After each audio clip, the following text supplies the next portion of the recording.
Greetings, future fossils. Michael Garfield here.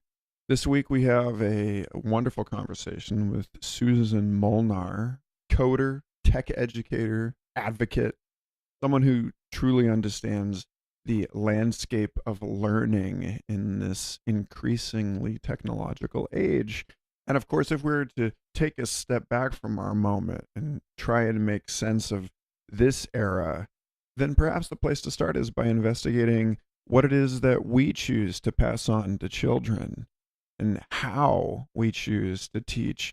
Because, of course, the methods themselves become ingrained in our perception and the way that we understand the world and the way that we pass it on to our children in turn, and the way that they will pass it on to theirs.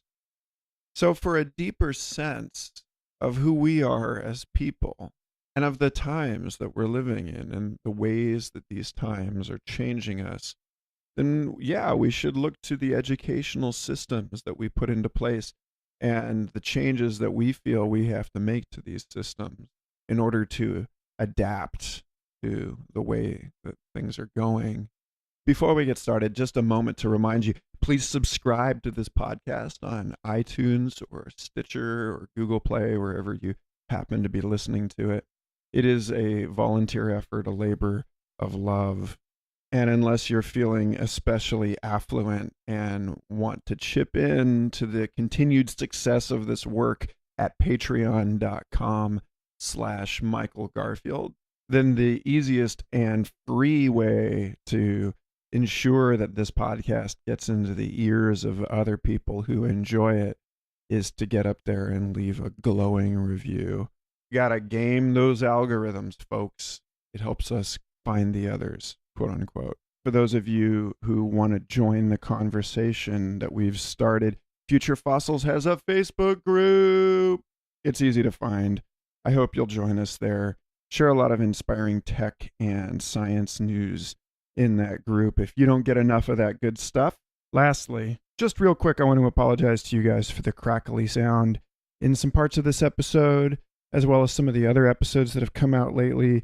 We were using the wrong call recorder app for a couple months there and didn't realize it until it was too late. The new episodes we're recording all sound totally crisp and perfect, and I cannot wait for you to hear them. Thanks for sticking with it, because these conversations are just too good to throw out. And besides, you can't future-proof anything anyway. In 10 years, we'll all be wondering why we had to listen to people talk at all, and it wasn't just downloaded into our brains. Anyway, enjoy this fun chat with Susan Molnar, who's out there in the streets, getting kids ready for a future that we don't have to live in. Just kidding, you all have to live in it. Enjoy!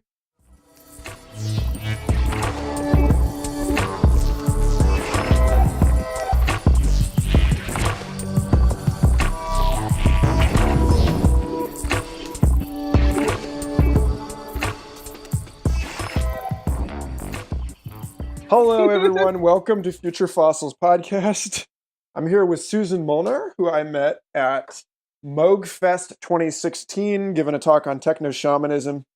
She's a very interesting cat. We haven't had too much time to acquaint ourselves with one another, except for the 40 minutes we just spent troubleshooting this insane recording.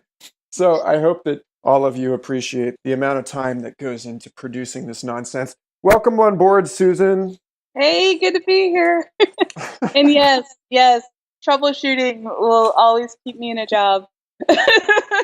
Always update and never be on the same page, and things will break, and then everyone's got to relearn the new system. The reason that I was so glad to invite you onto this, though, is that actually working with me just now is sort of like what you do for a living all the time, and you have a lot of fingers in a lot of different projects, I guess.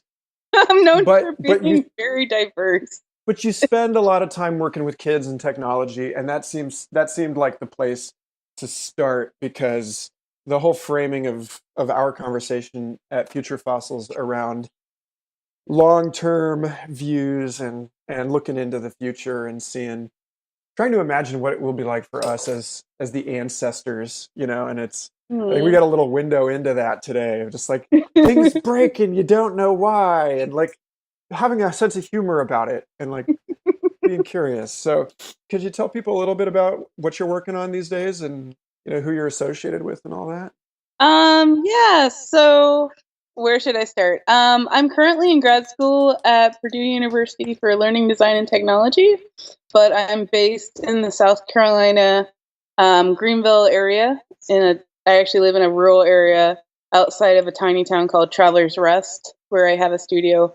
I helped start a nonprofit that helps kids learn about technology called Introduction to Technology to Programming Inventors, which is about 3 years old, and we're kind of in a transition period right now. And when I can, I have been trying to help them transition. I was very much involved being a teacher and helping set up the structures and help set up the curriculums and help set up our first couple of classes and get grants and stuff when we first started. And then the kids got super excited and wanted to take it over, so we let them do that. Now, a lot of our wonderful students have who are teachers because we really believe in student teaching, and then people like me being the mentors and kind of like come to me when you got problems or what coaching and what mentoring is. But a lot of our core kids are moving on to other things, which is amazing. But now we're trying to transition, like I said. And I'm also transitioning as well. I was the Google Policy Fellow for the American Association of People with Disabilities over the summer, which was an amazing opportunity to go to DC and work with them on a lot of civil rights and just health and just amazing different advocacy communities doing what they can to improve the world. And then having my whole like maker background, like maker, how do we do this? How do we think about this kind of thing going on with all that? And yeah, I guess that's a bunch of it. I don't know if that's Well, that gives us a lot of really interesting avenues to explore. One of which is this combination. Well, first of all, you said programming inventors. That's kind of a pun, right? Like you can, I mean, here you are applying a computational metaphor to educational process, and the thought. I'm reading a book right now talking about John Lilly's programming and metaprogramming the human biocomputer, and this mm-hmm. notion of programming ourselves and programming our children. And then it's in a way it's sort of like the cycle of abuse, right? That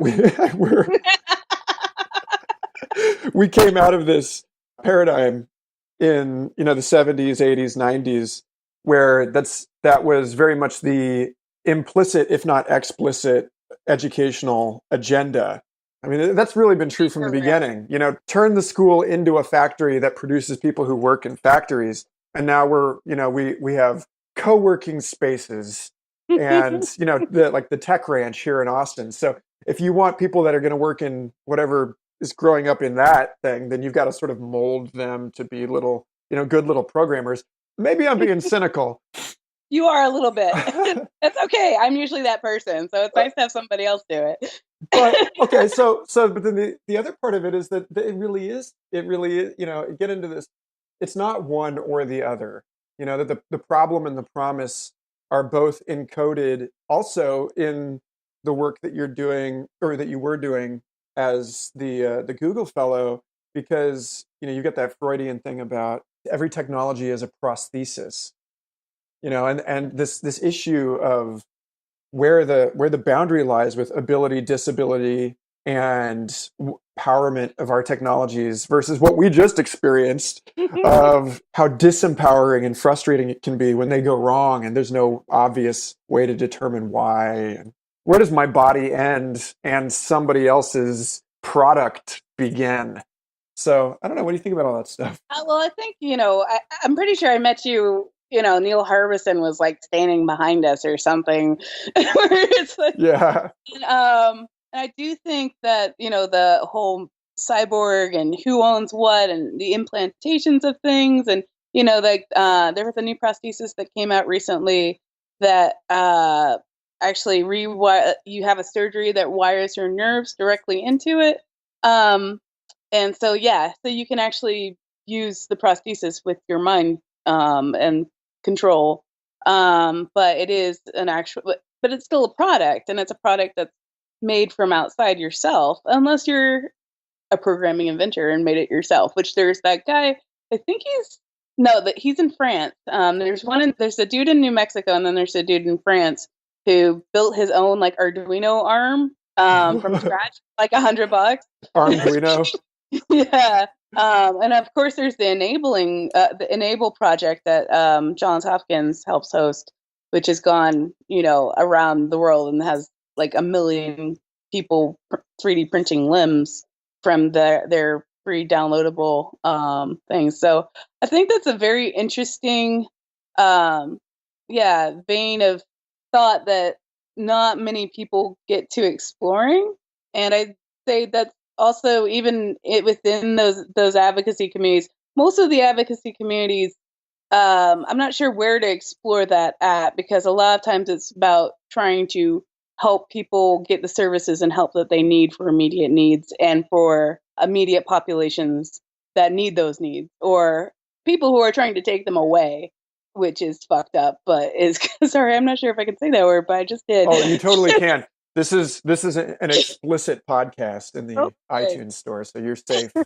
You're safe to say whatever you like that you can't say around your students. I've been good. I was really good. I was asked to give a talk actually at it's kind of an alternative, not unschool, because unschool is a whole different thread of things. They're trying to be they're calling themselves next high school, and they want to be the paradigm for like next things, like helping people work in groups, helping people to discover their potentials, helping people to, how do you get people to support whatever it is that you're building in your ideas.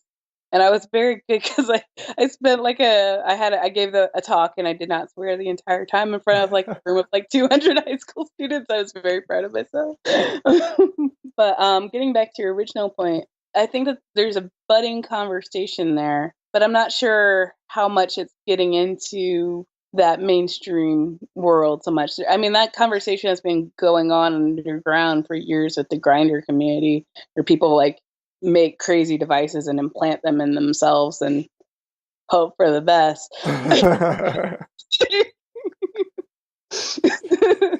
Well, yeah, that's actually where that edge becomes more solidified and mainstream. You're starting to see it more and more with things like maker fairs, where you have all these grinders and hackers and people who've been doing this for like 30, 40 years who are now, oh, I've got kids or I've got nephews and I want them to experience this. And their parents are like, but we want to do it in a little bit more controlled and somewhat. How can we do this in a way that's interesting but mitigated, I guess? And I think that's always how do you do this in a way that people can take something that they can experience from it that adds into their experience, but not scare them away at the same time. Somewhere where they can understand, because I've been around these kind of communities for pretty much my whole life, and it's like sometimes you have these incredibly interesting communities, but there's not really an entry point. So if you don't know what port to get into to get your, to access through some like deep web IRC, backdoor, then you are just not in there. And if you find the right person and you bug them enough and you just won't go away, then maybe they'll show you. But now we've got, at Barnes and Noble, you can go and get the Make magazine with these are your tools. This is where you get them from. Here, go online. Go to Instructables 1, 2, 3. So yeah, I don't know. You said something in there that I found kind of interesting. There's a weird confluence between people, parents wanting to empower their children to live in a world that they don't understand, to be prepared for a world that isn't ready yet or is on the cusp of being there. It seems like, I was grown up with this notion that the world will be different when I get older, but nothing like the way that kids are being hit over the head and parents are being hit over the head with that message now. Yeah. And it's curious because I'm sure with you in Austin too, even more so because people are more aware of it there.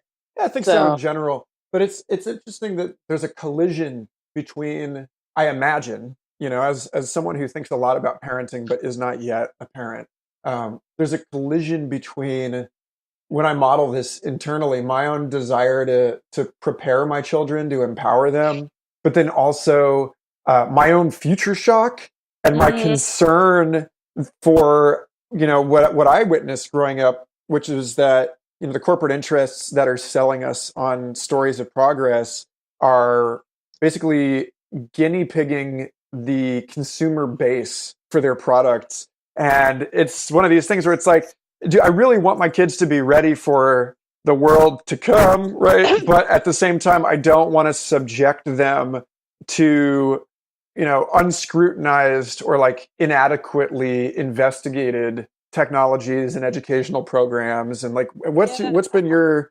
I just like it's like this thing about like Yes. helicopter parents, and it's like, well, now you can actually put a camera on a drone, and you can have a quadcopter parent. It's like Well, a you've got kids as young as what, 6, who have their own cell phones now that only like can be tracked, and you can always know where your kid is at all times. I'm like, I really, that is definitely something that comes into my consciousness because I grew up in the '90s where I think I had a cell phone midway through high school, but hey, oh my goodness, I'm so sorry I didn't hear you calling. Goodness, I don't know what was going on. But I'm back now and I'm alive, so it's okay, right? yeah. now, now you've got like cell phone trackers that are with current enabled things, or who knows? I'm sure somebody's figured out some sort of app to put on their kid's phone where they can hack the camera, which is probably illegal, but they'll do it anyway. but, um, yeah, that's a very interesting thing, and I actually have a lot of thoughts on that.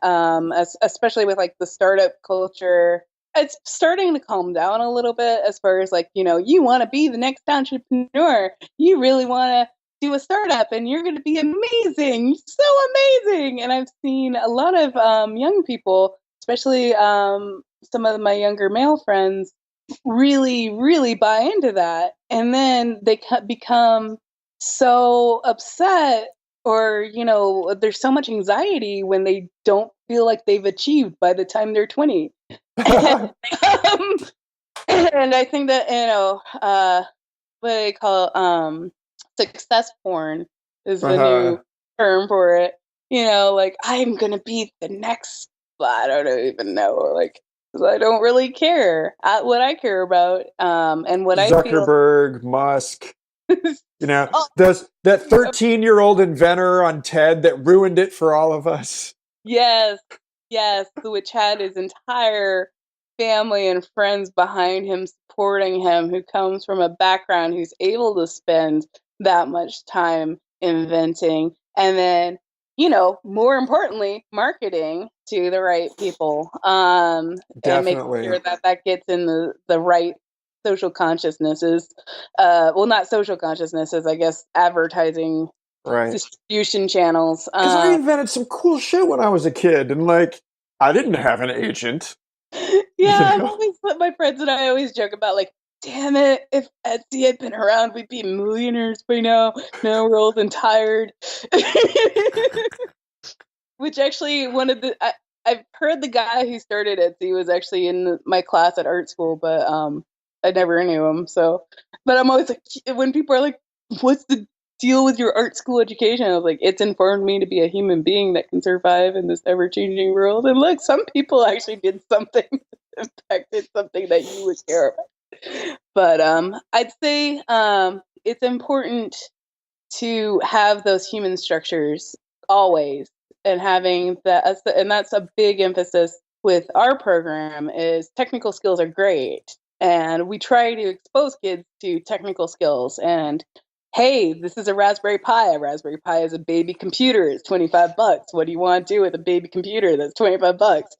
Let's think of some cool things. But always having some type of a person who's also really, made some cool things when they were a kid that never had the chance to market them to everybody. But somebody who is passionate about learning and sharing, but also approachable, for our younger generation to be able to talk to, and not be talked down to, but to be able to be a resource and to be able to be like, look, you're on your journey, I'm on my journey. And like my kids know for sure that I say this to them. They'll come up to me sometimes and I'm like, I have no idea what you're talking about. You learned so much on YouTube by yourself and you are way beyond my technical comprehension at this point about that thing. But I do have 20 something years on you about other things which you may not understand. So maybe that thing that you learned that you want to deploy that may, embarrass your principal and get you expelled, let's think of a different place to do that more positively. Like, or how we would think about these things. Or maybe if we're going to do that, you can do that. Just make sure you do it consciously or anonymously, or like, why would we do this? So like making sure like to think about all of the different structures and how they fit into the different structures with each other. So it's not always, so that's my thing. Can you give an example of a project that one of these kids wanted to work on that you had to sort of? I'm not going to do that on a podcast. I'm sorry. Okay. As soon as I said that, I was like, I should do that. Oh yeah. Because I definitely, But kids want to blow stuff up. Kids want to like hack things. They want to take down a network because they just can show that they can, and that's awesome. Like but that's not always the most appropriate use of your time. Like it is an appropriate use of time. I shouldn't say that. It's an awesome use of time. You just don't know what you're getting yourself into. You're tugging at the loose threads of this very toothy society that you live in. Yeah.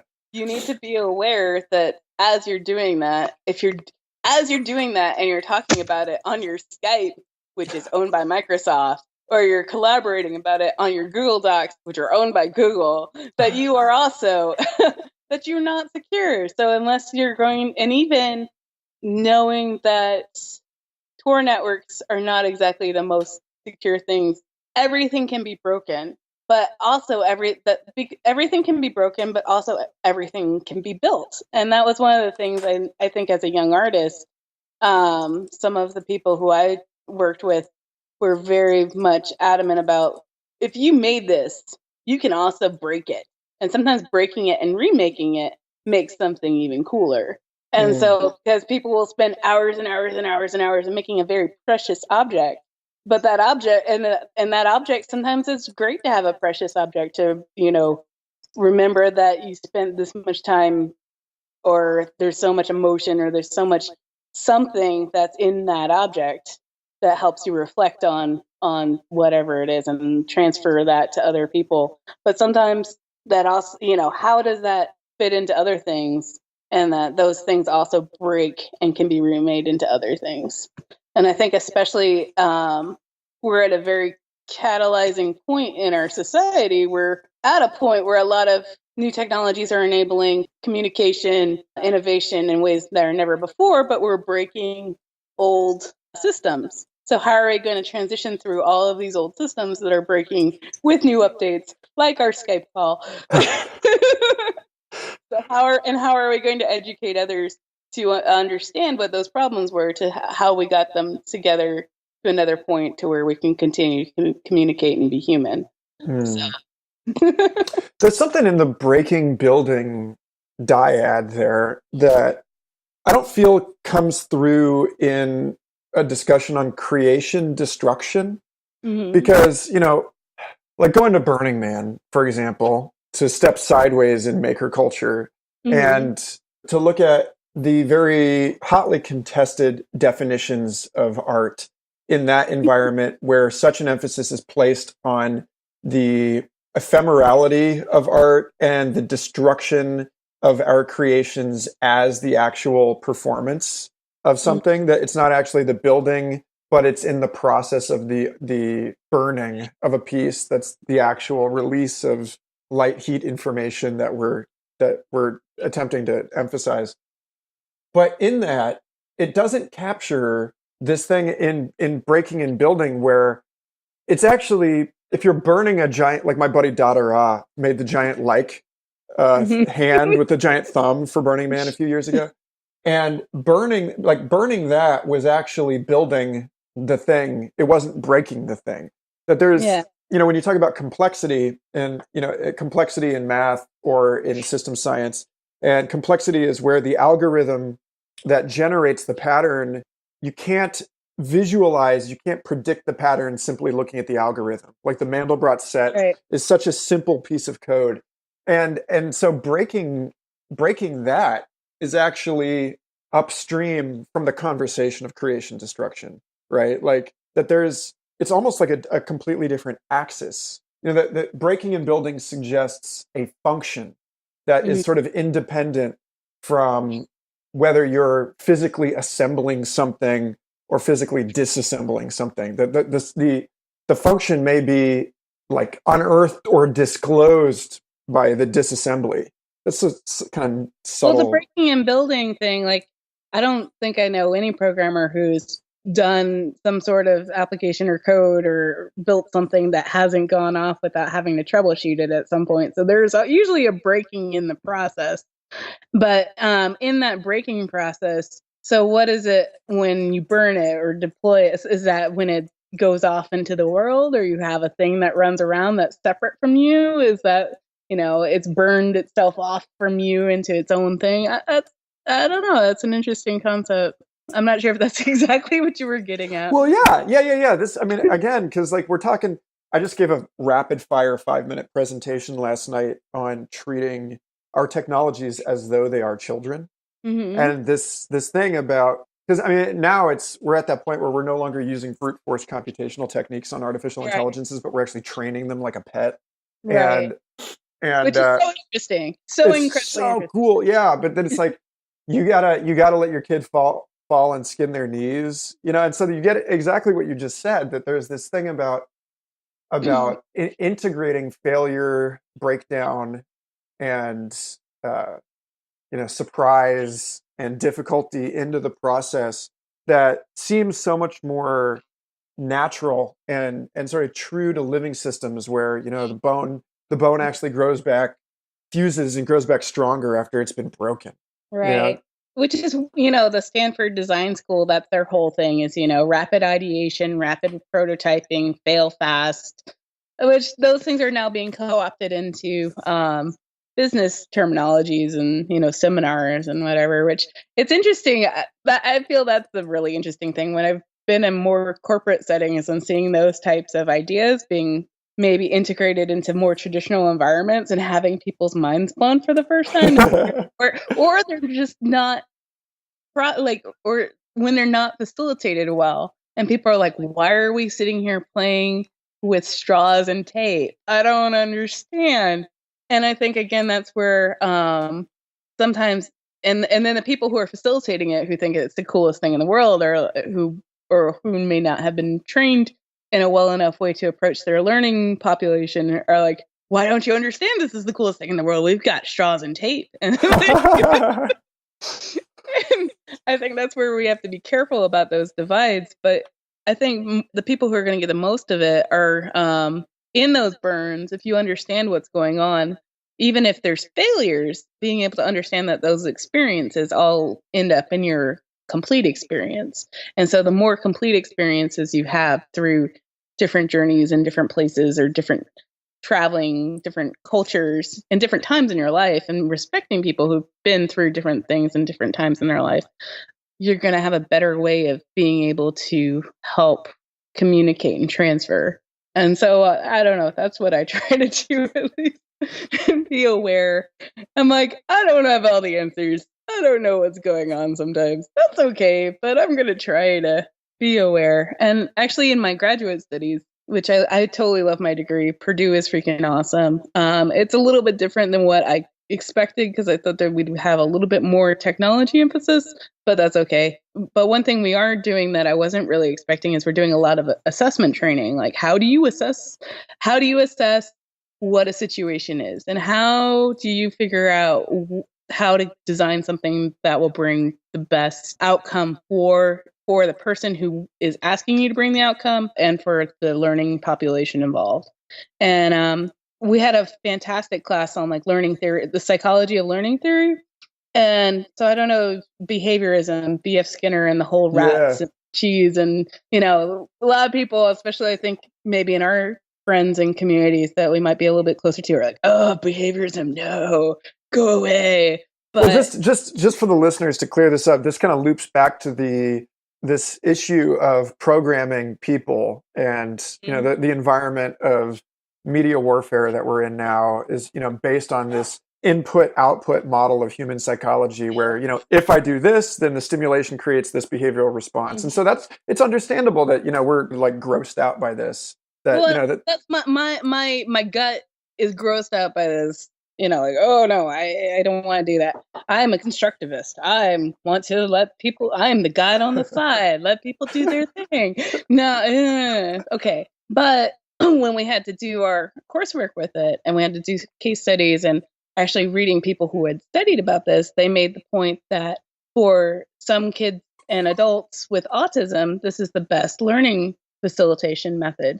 And I'm like, oh, I need to step outside of my own brain and comfort zone and understand that this is the best way for certain peoples of certain types. And and autism is an extremely fascinating and unique, and every person with autism is extremely fascinating and unique in my opinion. And I'm not going to speak for all autistics, but I will say that was something that came up in our literature and learning. And I was like, that's something that is, can I put my own things aside? And I would say I was in a teaching environment once too, where I went to a school that was completely like, do your own thing, make your own way, find your mentors. You have to, grab them and like make them listen to you and think about you, like being able to like try to mimic what it is to be an actual, like you had to survive as an actual artist. And you were giving a community to do that, and with some tools. But then when I was teaching in a vocational program, I tried to teach that same way, and it didn't go well, because that's not what was the expectation, and that's not what the students wanted, and that was not what was preparing them for what they wanted to do with themselves. And so I think that's always the dialogue. And as you said, media, you have to so I started my master's in media studies before I had my cancer, which we haven't talked about that at all. Yeah, but we should, yeah. It's funny because I forget to mention it these days, because I guess I'm feeling better. But so yeah, I had a stem cell transplant for leukemia, which sucked, and I had cancer, and I have lifelong issues from it now, hence I'm disabled. But yeah, media studies is a passion of mine. Basically, most of my undergrad was like very much studying media. I was at the New School doing media studies, and I think that is something we should be teaching from like first grade, second grade. As soon as kids start being able to understand that they're receiving messages, they should be figuring out how to decipher these messages. Well, that's it's New School media theorist Doug Rushkoff. It was like, as soon as kids can read, program, or be programmed, they probably should. Yes, he was still teaching there when I was in the program. I got to hear some of his lectures. He's amazing. He's one of my favorites, actually. Yeah. He's a guy we'd love to have on the podcast. Real influential thinker. Last time I was in New York, I was reading Present Shock.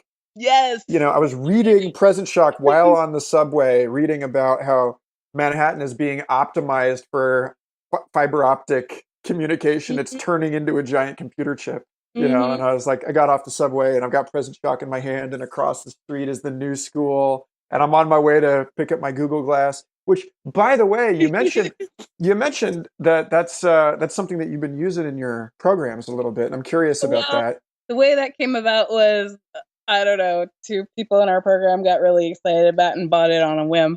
It's the only way it happens. Nobody's like, I'm going to sit here and deliberate for a year. Oh, lost your chance. Well, we had a grant that we were trying to develop some OCR technology, optical character reading technology, to try to use it with some sort of, I don't know. It was one of those like, you guys do that, I'm going to do something else. But that sounds cool. But they were trying to work with a local company to do that, but it was okay. But what it has been awesome that I have seen it do a lot of really great things with is we'll have kids from all sorts of different backgrounds and we put and they love playing with it. They love being able to see this thing. They love being able to do this, like play with it, and like the way it enables them to play in a different way. Which I don't think you. Well, maybe you saw this because you're on my social media. But my brother works at Microsoft. Actually, he has his PhD from Berkeley, and he's a computer scientist. And but anyway, he loves me, so he sent me a HoloLens to help do some development for. Whoa, that is love right there. So, yeah, Love in I 2016. love my brother so much. Actually, his whole thing. He just launched this thing called Project Springfield, which is using cloud-based, as you mentioned, the machine learning to do bug eradication. Lately, you should look it up. It's really cool. Oh, I will, yeah. And he's just a sweetheart. But yeah, so my friend and I went to I had a conference that I was invited to go to on disability inclusion in the workforce, and then afterwards I had this ticket, and I was like, I'm gonna go back to New York and hang out with one of my dearest friends, and we're going to try to play with this HoloLens and get something done. And so far we're more artists and modelers, and we're getting there. But yes, my coding skills are okay sometimes, maybe. But I really do think that augmented reality and headsets and VR is really going to be the wave of the future. And especially, I think it's going to be disrupting learning and learning transfer communities the same way that video did, and the same way that the internet is starting to. But I think it's going to take it to a whole nother level the more it becomes popularized. Because I've already seen it. Like, they'll do these walkthroughs, with people who've done remodels for hospitals, and they'll do a Google SketchUp, and then they have a tablet that they walk around with, and they can see this is where the door would be. This is and they can do all the prototyping beforehand. I actually met some awesome NASA scientists this summer too. They're trying to do the ideas glasses where they can see like where are gases that are coming out of places they shouldn't be that may not be protectable. I know, Thanks, right? NASA. But I don't know. I met a really awesome material scientist over there who was blowing my mind with like flexible gear shafts and like new materials made out of glass and titanium, like glass metal. Glass metal is freaking awesome. Yes, agreed. In fact, like when I was exploring the creative potentials of glass, not as a coder but as an end user a few years ago, and looking at just the very basic thing that's been explored by other virtual reality journalists, this issue of being able to show something from your point of view, what that does to people to see through one another's eyes, but then also this issue of transparency, surveillance, accountability, and the notion that a camera, we talk about shooting people with cameras, that a camera is kind of a phallic object. We talk about the penetrating gaze, and I realized that huge part of people's discomfort with Google Glass was that it's one thing to realize that the phone in your pocket is watching you, and it's another thing to have the camera mounted on someone else's face. That this issue of consent became really obvious, that there is a kind of sexual relationship between the person taking the picture and the person being snapped, being taken. Didn't Susan Sontag have a whole treatise on that at some point about the violent language of photography? And I don't know, but I should look into that. That was a very hot topic in critical theory, like I guess 8 years ago, 10 years ago now, about like we cut things and we shoot them and oh my god, yeah. And then, well, I actually I talked about that as an aside. I talked about that recently with Eric Davis, who we're discussing hacking, and just like, is this really, if the goal is to connect, then why are we talking about it as though we're just like hacking it? You're coming at it with like with the blades, but in this whole metaphorical gestalt surrounding Google Glass, and then also weirdly at the same time the paranoia surrounding the Edward Snowden revelations about America's PRISM program. So we have, like, on the one hand, we have everyone's the glass and then you make a Yeah. prism out of it, and then through the prism you have. I mean, that's like the cover of the Dark Side of the Moon. Yeah, It's like that. This exactly. the we Well, if you see really the want to freak yourself out, go look up IARPA. Oh, and IARPA. Oh well, and then also Time Warner Cable is now Spectrum. yes. So I mean that's just like it's all a little too like linked. But You're this getting thing, into those conspiracy theories now, which I'm well, not going to say are wrong, but I'm not going to say you're right either. well, I mean, if it is a conspiracy, it's a conspiracy of archetypes that it seems like Mhm. it's just being pressed out of the ether and into the way that we're talking about this stuff. But that thing about glass and glass metal and everything, I was like, well, this is the age. Like we're all looking at this little glass rectangle all Mhm. day, and that the magic mirror or the gazing ball that we've had in our mythology for thousands of years is now this very real thing. And with its literalization, we have now literalized all of these sort of fairy tale concerns about losing oneself in the the contemplative process, or opening, like in was it Scanners, that film in the Mhm. 90s, where they open a door to the spirit world through their Yeah. experiments Did on you ever accident. read Neil Postman's Technopoly, by the way? No, you're just full of great recommendations.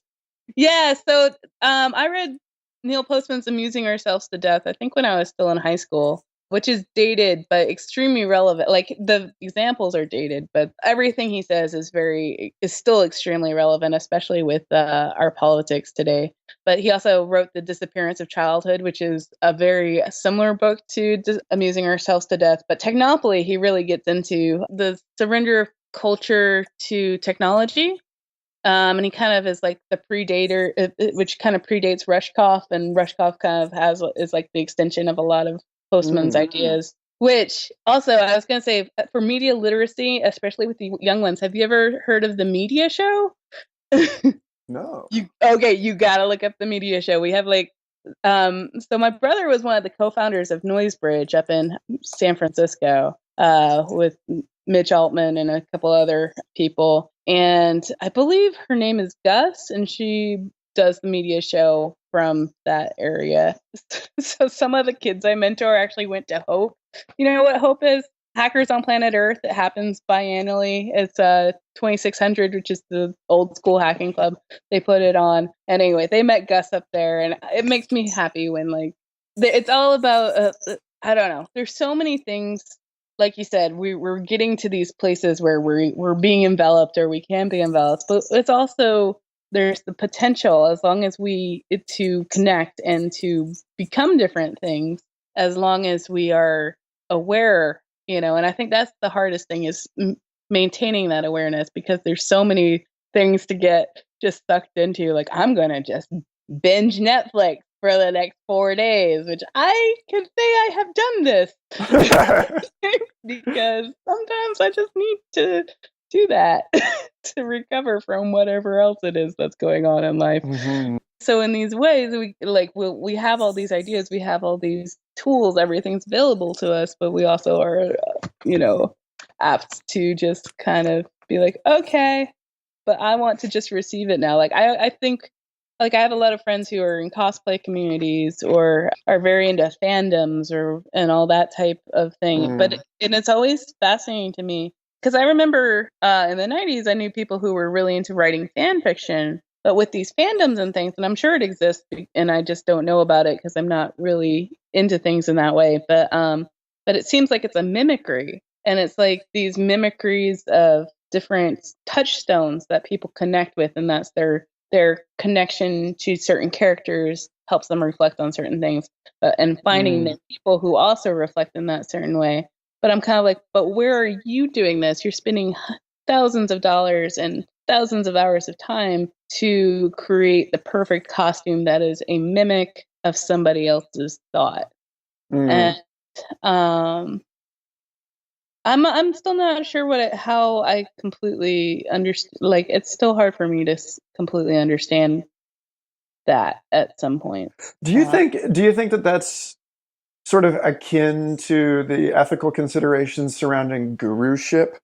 And like these, I mean, these guys, you know, we idolize these super creative people, and we demonstrate our devotion by imitating them in the same way that somebody like Osho's explicit message is, this is available to everybody, this is in you, it's right there. But then the implicit message of the organization of his entire institution, this entire community that has sprouted up around him as a guru, that the entire guru model is like a bhakti devotional thing where people are actively encouraged to empty themselves out and replace whatever was in there with this ideal of the person that is ironically providing this. And again, this is one of these, you know, this gets into the same issue with, you know, empowered or disempowered by our technologies. It just, I don't know that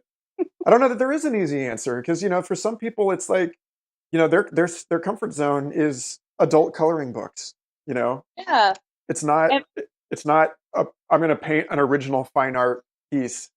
but I'd have to say, you know, the thing is, you know, it's not that adult coloring books are necessarily a bad thing. Like sometimes people just need that focus, and it's a good step to be able to focus on color and form and line, and to just get to those simple things of color, form, and line.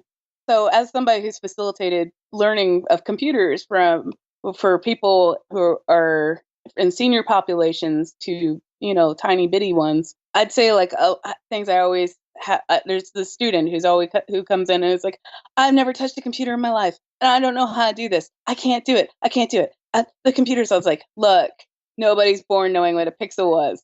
Pixels were invented. This mouse was invented. Like, you can learn a system. Tell me about things you've learned in your life that you have been able to use to then progress from. Like, let's start there. And I think I actually think that a lot of these adult coloring books, yes, that is, or scrapbooking, where everything is, you know, there's a lot of pre-made elements. I feel like that's a good entry point, or it can be a good entry point, or it can be a good meditation. I know some people who like love scrapbooking because it helps them focus on that memory, and since they don't have to construct every single little thing at every single time, it gives them a freedom to experience other parts of it. And I think it's just making, like I said, sometimes it takes that outside catalyst though to be like, so maybe, well, you have a lot of sense of your palette that you've chosen to color this drawing in is really interesting. I'd like to see what you would do with it next in a different area. And sometimes, you know, and a lot of people won't ever be challenged or think even be putting themselves in a place where they'd be challenged to do that. Or sometimes they just might not be ready to do that at the time you think they're ready to do that.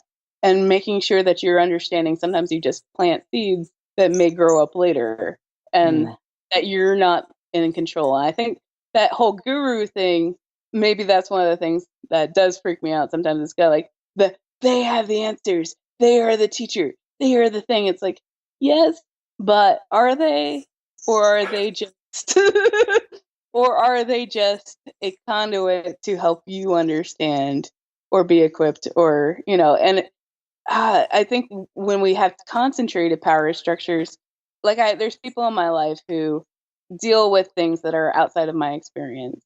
I am not a person of color. I have a disability, but I do not have certain other disabilities that some of my friends may have. But I can understand myself, and I can understand my role as to maybe help. Like, if I can help use who I am to work in concert with who they are to help them, you know, either have a larger voice or be empowered to do more. How are we understanding ourselves? Like, here's an example. I had a friend who was in a major city, and they really wanted to, they were starting to become more aware of the social dynamics. They're a programmer, they make lots of money. She's wonderful, she's a fantastic person. But she's like, well, these people who are serving me my coffee are barely getting by. There's, you know, a lot of injustice is being done to them. maybe I need to go work at a homeless shelter to help. And I'm like, okay, well, let's think about this.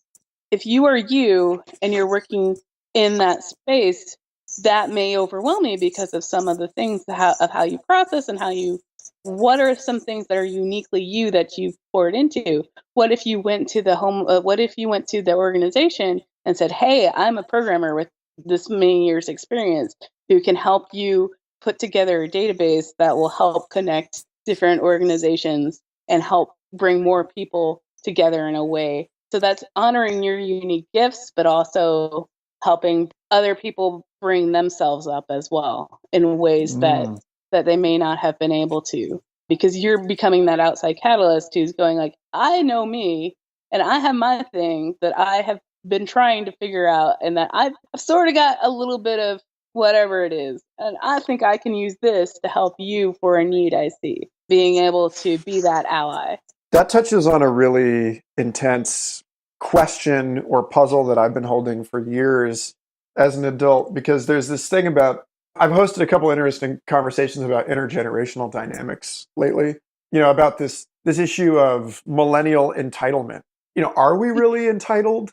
Or have our expectations changed due to our relative degree of technological empowerment, or our relative degree, in legal, medical, economic empowerment? I mean, I think it's like our generation is the first generation with a shorter lifespan than the one before it, projected lifespan. So there's like all these questions. And then the question is, have I fallen victim in some sense to the rhetoric that each of us can find a way to employ our unique gifts in the world and actually make a living satisfyingly by putting our distinct talents to use?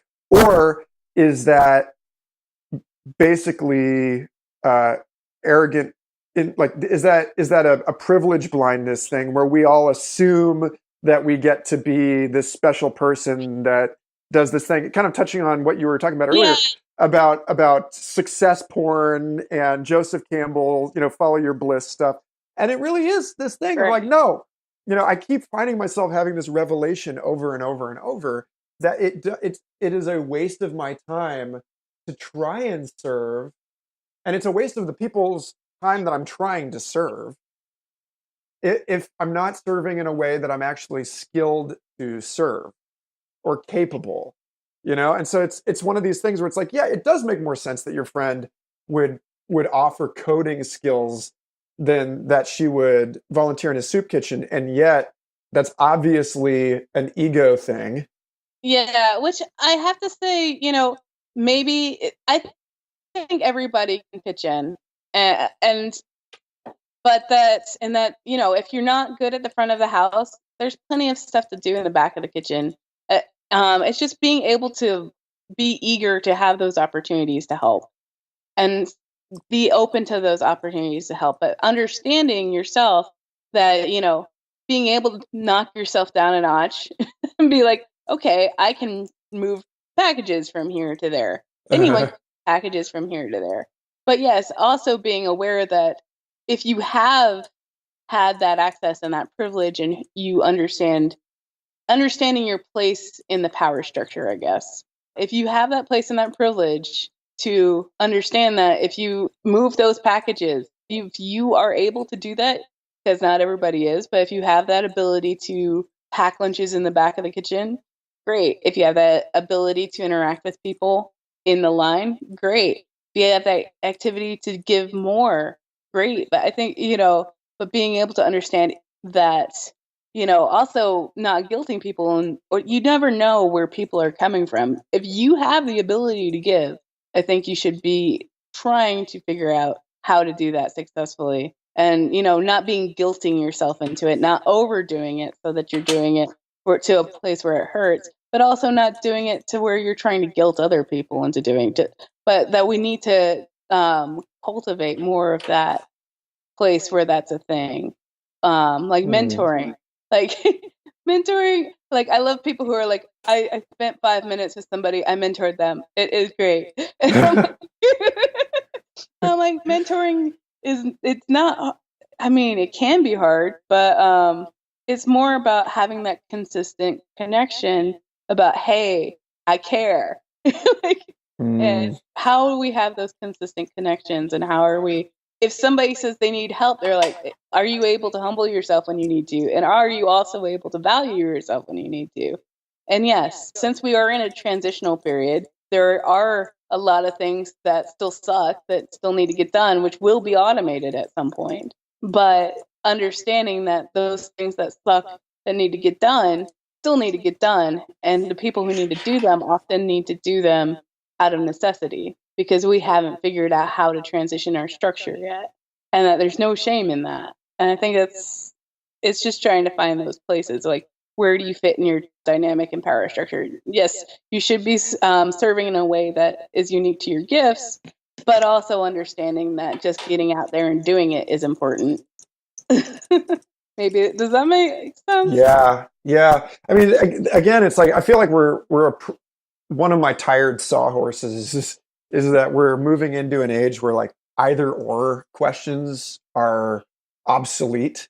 Yeah. That we need to find a way to talk about how Both it is can. and isn't. The both. Can. So yeah, like yes, it's absurd for us to operate on the conceit that it is possible in this world to create a system where everyone is fulfilled in their work, whatever that is. But it's also absurd, as Louis C.K. pointed out, that we like sitting in a chair in the sky and can fly from one end of the country in this magical sky chariot to the other in a matter of hours. So, you know, it's again, it's like the what unreasonable women don't make history. You know?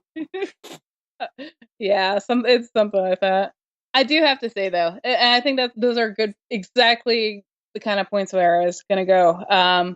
There are certain people who are dear to me who will be like, well, look, here's the exception, so therefore everything you said is wrong. And like, because there are places where rules are necessary. Like if you're working with a CNC machine that can take off your arm, like, this lathe will kill you. This lathe will dismember you if you do not treat it with respect. There are certain boundaries that are non-negotiable. There are certain things that, you know, I'm the coolest person and I know so much about everything. Like, that's great. You still need to be apprenticed into this.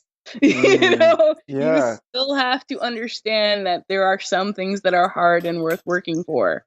If you really want to get to that next level, you have to understand how this system is and how it works. Like, if you're going to use a laser cutter, you need to make sure that you have proper ventilation and not put certain materials in it that can, you know, like vinyl. You can't cut vinyl on a laser cutter. Ooh, that's good to know because I'm getting a laser cutter and it's like, oh yeah, don't. no vinyl.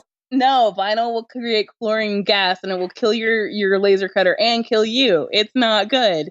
Like, so I think it's interesting because in our world today, we have so many connections and we have so much ability to improve ourselves, our ability to talk to people through magical telecommunication devices like we are right now, which as McLuhan, I don't know if you're a big Marshall McLuhan fan. Super am, you know, but his whole like disembodied voices going over, you know, electronical media. Now I'm like, well, at least now I've got a face attached to it. But definitely. And we've got maybe about 5 minutes left. That's a good spot to cut in there and say this issue. I wanted to bring this up earlier, actually. This thing about disability and augmented reality and new computing models, and the notion that we lose the screen at the moment that the screen wraps around everything, which was kind of like in line with also the Google Glass piece of this, which was that right after I had created a discussion group about surveillance and privacy and tech stuff, Corning, the glass company, made this extremely beautiful, like 10-minute YouTube commercial called The Glass Age, where it was like this weird thing where I was using like the poetry using to describe or characterize the world that we're living had suddenly become this like multi-million-dollar piece of corporate advertising rhetoric, and it was a total like uncanny involution kind of moment. But yeah, this notion of composite glass surfaces wrapping around everything, meaning that we no longer are attached to this little box.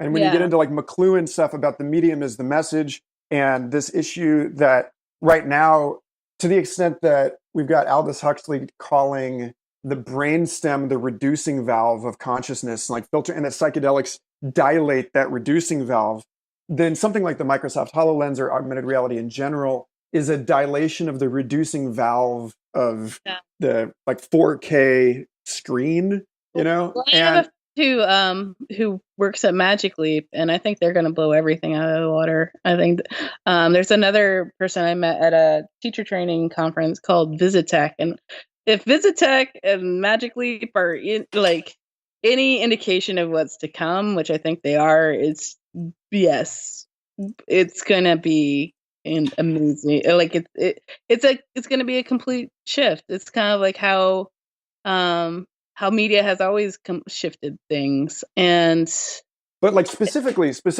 there's an ergonomic fascinating. dimension to this where we're moving. It's very like Plato's cave. Like we're sitting here chained to this computer, looking at this little thing. Right. We can't turn around and look behind me. I can't get out of a chair. I envy people with standing desks. Right. I have a friend. She and I are always talking about this issue. She gets this repetitive strain through, from typing, and this longing, this like almost romantic yearning for a gestural interface, just so that I can like, I can move freely and dance and like interact. Everything is here. I mean, the Kinect. Have you worked with the Microsoft Kinect? Not enough to really feel like I'm Have not writing my book with a Kinect. Have you played one of their dancing games though? I mean, the gestural tracking on there is like you have actual moves that it will track your body into actual places to hit it.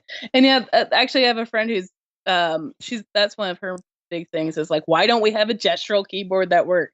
Which I'm really not sure why nobody has done that. Well, isn't the keyboard itself kind of like a keyboard in virtual reality will just be like, skeuomorphic. Like it'll be like a vestige. It's like there's got to be a better way to input letters through the movement of the entire body in a way that's still something that you can do on a subway seat. That's not like ostentatious. I think that's the question, and I think that's really why we're on the cusp of these things. Is like, what are those things? How can we bring that together? And like bringing people who have studied methods of communication, like what's the thing that's been going around? People who communicated through drums over miles and miles and miles. That's like one of the oldest and best ways of communicating was through drum beats. And like, so how, like people who study that type of stuff, working with the people who are extremely good at doing the technical side. And until recently, and, last 15 years, and I'm probably even pushing it, is, how are we integrating these systems? And how are we, instead of, because, it used to be science is over here, art is over here. We have anthropologists and we have sociologists. Why would we ever want to mix these? And, the more things are becoming into these structures that integrate also into the community, I think we're going to see a lot of interest, more and more interesting conversations being had and being able to be participated in.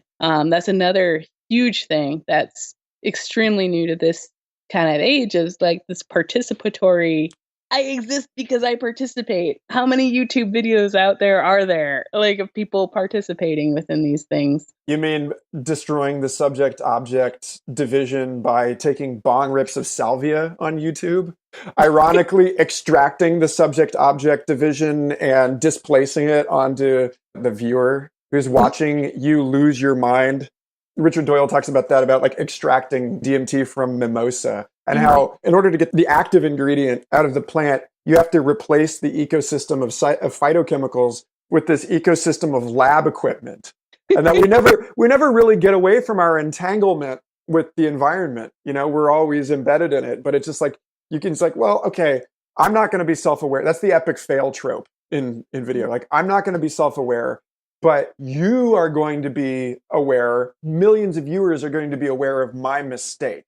Mm-hmm. And we don't seem to be able to like truly get rid of the self or the other, even as we like totally deconstruct that shit. But we didn't even get into it. Like that's completely off.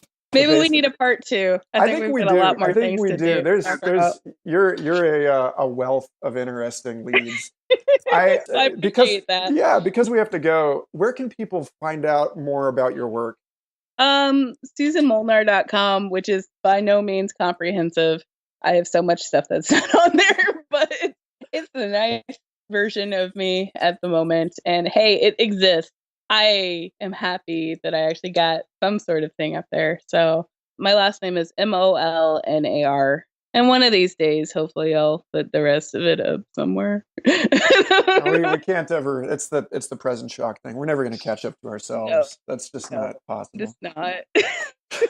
Well, I'm so glad that we finally made this conversation happen after almost half a year of talking about it. And 50 emails. Did you see that today? I was like, we have 50 emails in that chain. I am so glad this happened. I feel accomplished now. Yes. You know, you are truly a skilled educator, Susan. Well, thanks a lot. We really appreciate it. I think it'll take fewer than 50 emails to get you back on the podcast sometime soon. Awesome. I appreciate it. Thank you, Michael. Yeah, take care. Have a good one. Thanks for listening, friends. Please remember to subscribe to Future Fossils Podcast on iTunes, Stitcher, or Google Play. And be sure to visit patreon.com/Michael Garfield, where you can find older episodes of this as well as chapters of the book I'm writing on evolutionary theory. Thanks so much and have a magnificent day. And we may not ever figure it out. We probably won't.